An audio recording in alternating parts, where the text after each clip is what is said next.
ఎన్నికల ప్రచారంలో భాగంగా బీహార్ రాజధాని పాట్నాలో పర్యటిస్తున్న ప్రధాని మోదీ అక్కడ ప్రఖ్యాతి చెందిన పాట్నా సాహిబ్ గురుద్వారాను దర్శించుకున్నారు. సంప్రదాయ సిక్కు తలపాగా ధరించిన మోదీ ఓ సాధారణ సేవకుళ్లా మారిపోయి గురుద్వారాలో సేవలు చేశారు. ప్రార్థనల అనంతరం గురుద్వారాకు వచ్చే భక్తులకు కమ్యూనిటీ కిచెన్ లాంగర్లో ప్రసాదాన్ని వండిపెట్టారు.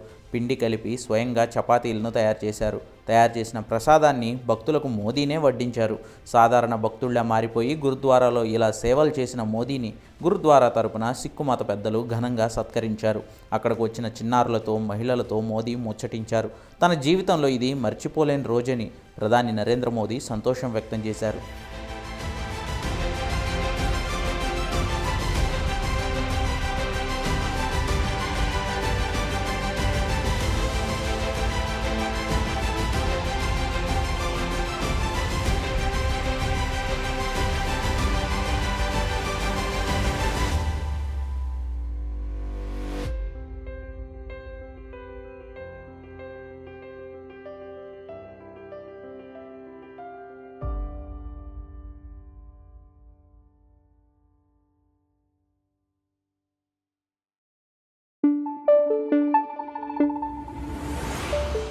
Thank you.